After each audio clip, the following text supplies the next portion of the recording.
Hello everyone, welcome to investment talks with DY. जिस कंपनी के बारे में आज हम बात करेंगे उसका नाम है अडानी ग्रीन एनर्जी। तो इस कंपनी पे डिस्कशन हम आज इसलिए कर रहे हैं क्योंकि यूजुअली ये कंपनी कंट्रोवर्सी में रहती है या फिर कंफ्यूजन में रहती है, क्योंकि लोगों को हमेशा यही रहता है कि बहुत ही ओवर वैल्यूड है। बट मेरा क्वेश्चन उन लोगों से हमेशा ये रहता है कि चलिए मान लेते हैं कि ओवर वैल्यूड है, तो प्रमोटर्स का अगर अभी करंट स्टेक देखेंगे तो वो 62.43% है। और अगर आप दूसरे एफआईआई का देखेंगे तो 12.5% है, डीआईआई का 2.4, और पब्लिक में भी जो आपको 24 दिखा रहा है उसमें से 20% टोटल एनर्जीज का है। तो पब्लिक में रिटेलर्स के पास सिर्फ 4 से 4.5% स्टेक बचता है। तो मेरा सवाल हमेशा यही रहता है कि अगर ये कंपनी ओवर वैल्यूड है या फिर ये कंपनी जो वैल्यूएशन पे ट्रेड कर रही है वो डिजर्व नहीं करती है, या फिर इस कंपनी में पैसा नहीं बन सकता, तो क्यों 95.5% इंस्टीट्यूशंस और प्रमोटर ने होल्ड कर रखा है? वो एग्जिट लेते ना। और जीक्यू ने भी अभी बाई किया था, तो उन्होंने भी क्यों बाई किया, राइट? क्योंकि ये सवाल इसलिए ज़रूरी है क्योंकि अगर हमें ये समझना है कि कंपनी का ट्रू वैल्यूएशन क्या है, तो उसके लिए हम कहाँ गलत जा रहे हैं वो भी हमको समझना होगा। तो पहले तो हम एक एक करके चीज़ों को समझेंगे। सबसे पहले ये जो आज नोटिफिकेशन आई है उस पे भी एक बार बात कर लेते हैं कि प्रमोटर्स ने 6 करोड़ 30 लाख के अराउंड वारंट जो थे वो कन्वर्ट करवा लिए हैं, और उससे कंपनी में 9,500 करोड़ का फंड इन्फ्यूजन हो चुका है। अब वो 9,500 करोड़ में से मतलब आप कह सकते हो कि अभी 75% पैसा आया है, क्योंकि 25% तो जब ये वारंट इशू किए गए थे उसी टाइम आ चुका था। तो 6,500 से 6,000 करोड़ जितना पैसा अब कंपनी के पास आ चुका है। और जो भी ये जो कैश है वो अगले केपेक्स में अभी जो यूज़ होगा।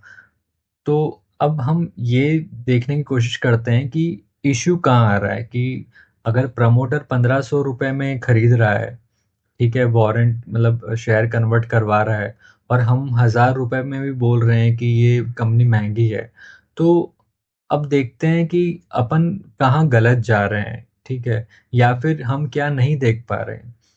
तो सबसे पहले गलती हम ये करते हैं कि हम डायरेक्ट इसको है ना पी देख लेते हैं, कि बस पी देख लिया और कह दिया कि कंपनी बहुत महंगी है। तो अगर पी से ही पता चल जाता सब कुछ, तब तो बहुत चीज़ें आसान हो गई ना। आप कोई भी कंपनी का नाम सर्च करो, पी देख लो, बस जो सबसे सस्ती है वो कंपनी अच्छी है, जो महंगी है वो कंपनी गलत हो गई, और बस। तो फिर शेयर मार्केट में सीखने की ज़रूरत ही कहाँ हुई, फिर कुछ भी चीज़ें हमें सोचने की ज़रूरत ही नहीं है। तो ऐसा नहीं होता है। तो ये एक कंपनी अलग इसलिए है क्योंकि जैसे दूसरे बिजनेस होते हैं, उनमें क्या होता है कि आज हमें सोचना पड़ता है कि आगे कल पैसा बनेगा नहीं बनेगा, मतलब फ्रॉम पर्सपेक्टिव ऑफ बिजनेस बोल रहा हूँ कि अगले क्वार्टर में रिजल्ट कैसा आएगा। इस कंपनी में वैसा नहीं है। ये कंपनी जो है 25 साल के पीपीए यानी purchase power purchase agreement sign करके चलती है, तो इस कंपनी में रिजल्ट अच्छा ही आता है। और रेवेन्यू में जो ग्रोथ है वो आपको दिख ही जाएगी, कि देखो 2,000, फिर 2,500, 3,000, 5,000, 7, 9, 11, ये बढ़ता ही जा रहा है, और ये बढ़ता ही रहेगा क्योंकि इन्होंने ऑलरेडी कॉन्ट्रैक्ट साइन कर चुके हैं। तो हम गलत कहाँ जा रहे हैं? गलत हम यहाँ जा रहे हैं कि जैसे कि ये 11,000 करोड़ है, ठीक है, ये 2025 का रेवेन्यू है 11,212 करोड़। अब एवरेज ऑपरेशनल जो है वो आप कह लीजिए अराउंड 11.5 का था। 11.5 कहाँ से आया? कि अभी जो ऑपरेशनल है वो अराउंड 15.8 है, और जो यहाँ पे लिखा भी होगा 15.8 अब ऑपरेशनल हो चुका है। बट ये आज के टाइम का है, और लास्ट ईयर जो है वो अराउंड 10.9 का था। तो कंपनी जो है वो जितना ऑपरेशनल करती है वैसे उसका रेवेन्यू पैरेलली बढ़ता रहता है। तो बट ये एवरेज हम इसलिए करते हैं क्योंकि ऑपरेशनल तो ऑलमोस्ट ना हर बार एंड एंड टाइम पे होता है। जैसे कि अभी भी ऑपरेशनल अगर आप 15.8 में से देखने जाओगे तो 3.5 इसमें से अभी एंड पिछले 3 महीने के अंदर ऑपरेशनलाइज हुआ है और उसके पहले का अलग था। तो इस साल में जो रिफ्लेक्ट हो रहा है वो सिर्फ मतलब आप कह सकते हो कि एवरेज 11 11.5 का हो रहा है। और जितने गीगावाट ऑपरेशनल होता है नॉर्मली उसके अराउंड ही उतने इन मल्टीप्लाई ऑफ 1000 उतना उसको रिवेन्यू हो जाता है। जैसे कि लास्ट ईयर एवरेज 9 गीगावाट का था तो 9000 करोड़। इस बार 11 गीगावाट एवरेज था तो 11,000 करोड़। और ऐसा गीगावाट में अगर आपको नहीं देखना तो इस चीज़ को हम बिलियन यूनिट्स में भी देख सकते हैं क्योंकि जितने गीगावाट ऑपरेशनल होते हैं उस हिसाब से कंपनी यूनिट्स जनरेट करती है सोलार में या फिर हाइब्रिड में और हाइड्रो पंप में भी। और अब तो बैटरी स्टोरेज भी आएगा तो यूनिट्स जो है वो और बेहतर हो सकते हैं। तो वैसे यूनिट बढ़ते हैं और जैसे यूनिट बढ़ेंगे उनका रेवेन्यू बढ़ता है। तो हम इस पे जो है पहले ये भी देख लेते हैं कि मतलब लोगों को सोलार और वो तो पता होता है लेकिन पंप नहीं पता होता है। हाइड्रो पावर क्या होता है? तो हाइड्रो पंप स्टोरेज में ऐसा होता है कि जो रिन्यूएबल एनर्जी है उससे जो पंप है वो पानी को ऊपर भेज देता है। तो अभी तो इलेक्ट्रिसिटी जनरेट हो ही रही है बट साथ साथ ऊपर पानी जमा होता रहता है। तो फिर रात को जब रिन्यूएबल एनर्जी नहीं चल रही होती है जो कि सोलार है फॉर एग्जांपल, तो उस टाइम क्या होता है कि वो रिजर्वॉयर से पानी नीचे छोड़ा जाता है। उससे वो पानी के जो फोर्स से टरबाइन घूमता है और वो टरबाइन जैसे ही घूमेगा तो इलेक्ट्रिसिटी जनरेट होती है और फिर वो इलेक्ट्रिसिटी वाया ग्रिड आगे सप्लाई की जाती है। तो ये हो गया एक पंप्ड हाइड्रो स्टोरेज जिसका अभी यूपी गवर्नमेंट ने भी अराउंड मतलब हर साल 950 करोड़ का 40 साल तक का कॉन्ट्रैक्ट दिया। मतलब प्रेजेंट वैल्यू में अगर आप देखोगे तो अराउंड 7 से 8 हजार करोड़ का कॉन्ट्रैक्ट अडानी ग्रीन को मिला है यूपी गवर्नमेंट की तरफ से। तो सब कुछ अगर अच्छा है तो दिक्कत ये आ रही है, दिक्कत रिटेलर्स के अंदर ये है कि रिटेलर्स इस चीज़ को ऐसे देख रहे हैं कि कंपनी तो सिर्फ जैसे कि पैट 2000 करोड़ है या फिर रिवेन्यू 11 है तो बस पैट को हमने ईपीएस देख लिया और ईपीएस को हमने डिवाइड कर दिया, मतलब इसको शेयर प्राइस को डिवाइड कर दिया ईपीएस से और कह दिया कि भाई पीई तो महंगा है, 100 का पीई आ गया। बट इसे कैसे देखना चाहिए वो मैं आपको बताता हूँ कि एंटरप्राइज वैल्यू हम निकालते हैं। एंटरप्राइज वैल्यू क्या हो गया? मार्केट कैप हो गया प्लस कंपनी का जो डेट हो गया और माइनस जो है वो कैश जो कंपनी के पास होता है वो। और ईवी बाय इबिट्टा उससे निकलता है कि ईवी जो एंटरप्राइज वैल्यू हमने निकाली डिवाइड बाय इबिट्टा। इबिट्टा जैसे कि अगर इस कंपनी का अभी देखेंगे तो बहुत ही शानदार 80% की रन रेट इनकी चल रही है अभी और आगे भी वो मेंटेन रहेगी, इनफैक्ट इंक्रीज ही होगी, डिक्रीज नहीं होगी क्योंकि एक टाइम पे आके जो एक्सपेंसेस है वो उतने पैरेलली नहीं बढ़ेंगे। रिवेन्यू बढ़ेगा बट एक्सपेंसेस इतने पैरेलली नहीं बढ़ेंगे।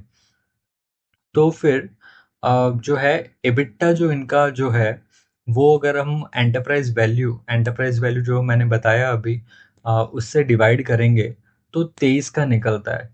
तो ये ज़्यादा नहीं है, ये ज़्यादा इसलिए नहीं है कि सबका यही चल रहा है। अगर आप केपीआई ग्रीन का भी देखोगे तो भी उसका अराउंड 20 का आपको दिख रहा है।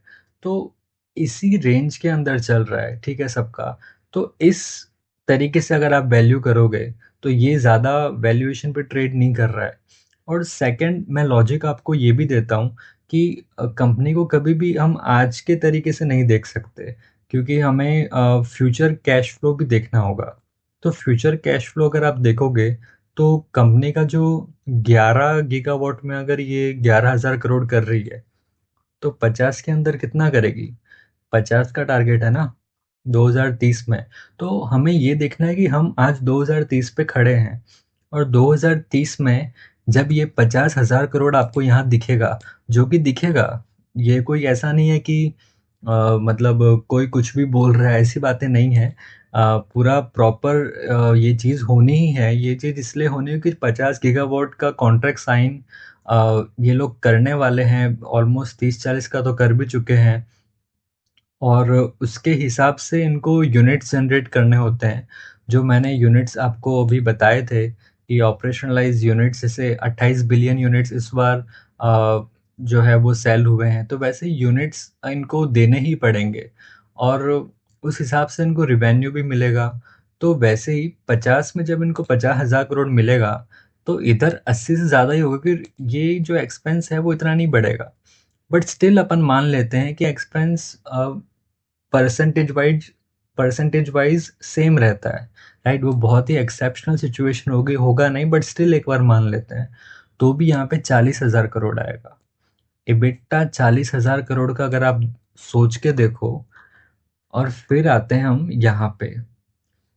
अब EBITDA आपको मिल गया है 40,000 करोड़ का। अब आप जो अभी 23 आपको दिख रहा है ना, ये आप कह दो कि चलो 23 भी महंगा है, केपीआई ग्रीन तो आपको 20 में मिल रहा है। मैं कहता हूँ 20 छोड़ो, 23 भी छोड़ दो, आप 18 ले लो। 18 भी अगर आप ले लोगे ना, तो ईवी आएगा 7,20,000 करोड़। और मान लेते हैं डेट, एट मैक्स डेट उस टाइम इनका है ना 90,000 करोड़ हो सकता है। और इसका भी लॉजिक अभी मैं एक्सप्लेन करूंगा कि क्यों 90,000 से डेट ज़्यादा नहीं जाएगा। तो debt plus cash 1 lakh crore मान लेते हैं, तो मार्केट कैप होती है 6,20,000 और करंट मार्केट कैप इनकी है 168, 167 है, बट 168 ले लेते हैं, 168। और तो भी आप देखो तो 5 साल के अंदर, अगले 5 साल के अंदर ये 3.5 से 4 गुना जाएगा।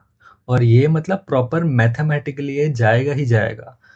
और सेकंड चीज ये है कि ये जो ईवी बाई इबिट्टा वाला जो फॉर्मूला है, वो क्यों इतना बेहतर है? ये बेहतर इसलिए है क्योंकि जो इबिट्टा हमको जो दिख रहा है वो चीज़ होनी है, ठीक है? ये 40,000 यहाँ आना ही है। और इसका जो दूसरा, हम अगर मान लें किसी को लगता है कि भाई नहीं, ऐसा नहीं होना, तो इसका मैं ऑलरेडी आपको ये चीज़ थोड़ी ऐसे दिखाता हूँ कि ये है Q1 ऑफ FY26, यानी कि अभी जो अप्रैल मई जून गया वो 3 महीने का।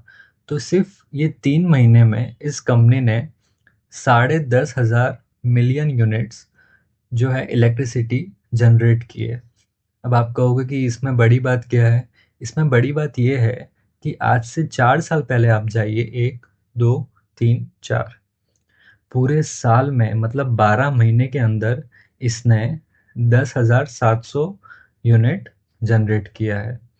अब आप मुझे ये बताओ कि आपको जब अगर कोई कहता 4 साल पहले कि भाई जितना ये पूरे साल में कर रही है उतना 4 साल में सिर्फ 3 महीने में कर देगी, तो कोई नहीं मानता। क्यों नहीं मानता? क्योंकि मैथ्स कोई कर ही नहीं रहा, कोई देख ही नहीं रहा कि भाई कंपनी के जो प्लान्स है वो क्या है, कितने गीगावाट के हैं, कितने यूनिट्स जनरेट होगी।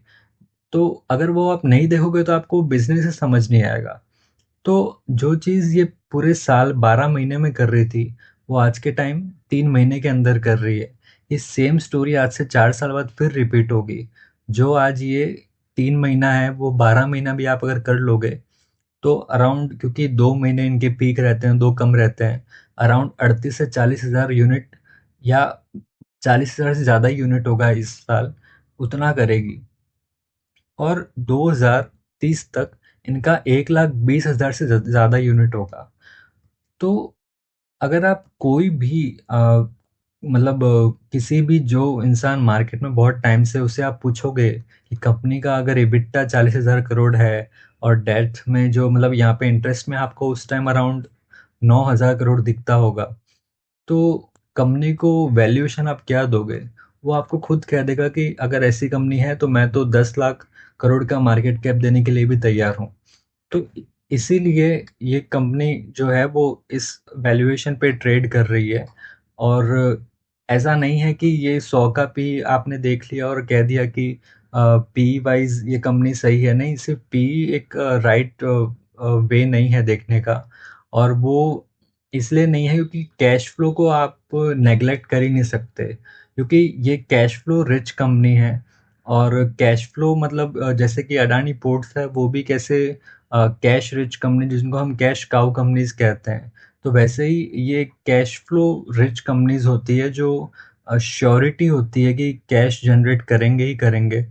तो इतना जो कंपनी कैश जनरेट आपको करके दे रही है और वो भी श्योरिटी के साथ, उसको आप ऐसे कह ही नहीं सकते कि आ, उस वैल्यूएशन पे आप ट्रेड करोगे। पी आपको कम होता ओवर द टाइम दिखेगा, जब वो 40,000 करोड़ पे आएगा, नीचे भी कन्वर्ट होगा, और नीचे ऑलरेडी कन्वर्ट हो रहा है। आज से सिर्फ 4 साल पहले ये 450 करोड़ या 500 करोड़ मान लो, 500 करोड़ पे था इनका पैट, वो 4 गुना हो चुका है, 2,000 पे आ चुका है। तो हर चीज़ में ये कंपनी बेहतर होती जा रही है। और डेट का मैंने आपको कहा था कि डेट का भी हम बात करेंगे। तो डेट में ऐसा है कि जैसा मैंने आपको कहा कि 9,500 करोड़ तो इनके जो है वो वारंट कन्वर्ट करने से आए हैं, तो वो इन्फ्यूजन हो चुका है। तो 9,500 करोड़ तो इनको अंदर से मिल ही चुके हैं। और जो बाकी का पैसा है वो डेट से ये उठाएंगे, बट कब तक उठाएंगे? क्योंकि एक लेवल पे, जैसे कि एक लेवल था जब इनको 3500 करोड़ आ रहे थे इबिट्टा पे, ठीक है। अब पिछले साल इनको 9,000 करोड़ आने लगा इबिट्टा। अब इस साल अगर आप देखोगे तो यही जो है वो 15,000 करोड़ या फिर 13 से 15,000 की रेंज में होगा। तो एक लेवल के बाद इनको एक्सटर्नल फंड की ज़रूरत पड़ेगी नहीं, इंटरनल फंड से ही इनका काम हो जाएगा। और जो थोड़ा बहुत होता है वो ये मतलब या तो अपना इक्विटी जो है वो स्टेक सेल कर देंगे या फिर लोन लेंगे। तो लोन जो है वो अब एक आप कह सकते हो कि ऑलमोस्ट पीक पे पहुंच चुका है, 67,000 का है शायद। हम्म। तो 67 ये ज़्यादा से ज़्यादा अगले 5 साल में 90 जाएगा, 90 के ऊपर ये नहीं जाएगा। तो जो इनके भी जो रेटिंग रिपोर्ट आई थी उसमें भी यही लिखा था कि जो प्रमोटर का जो फंड्स है वो इन्फ्यूजन होगा, और इंटरनली जनरेटेड जो फंड्स है वो यूज़ होंगे, और कैश भी इनके पास है ही।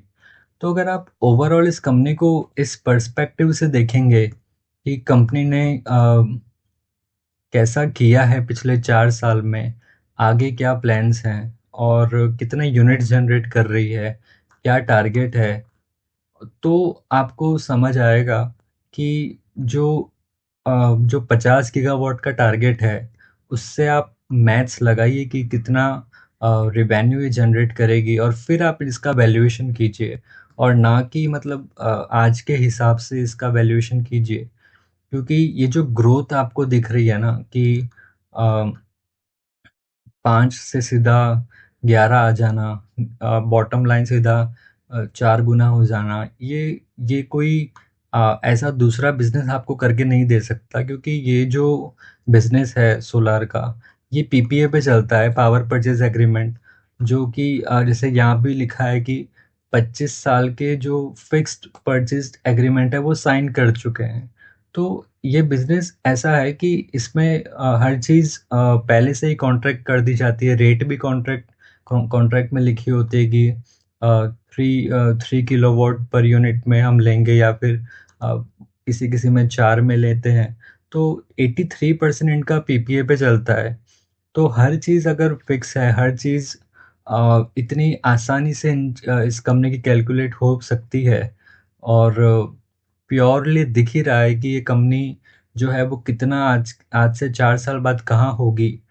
इसीलिए ये कंपनी हायर वैल्यूएशन पे लोगों को लग रहा है ट्रेड हो रही है, बट ये एक्चुअली एकदम वैल्यूएशन बहुत ही सही है।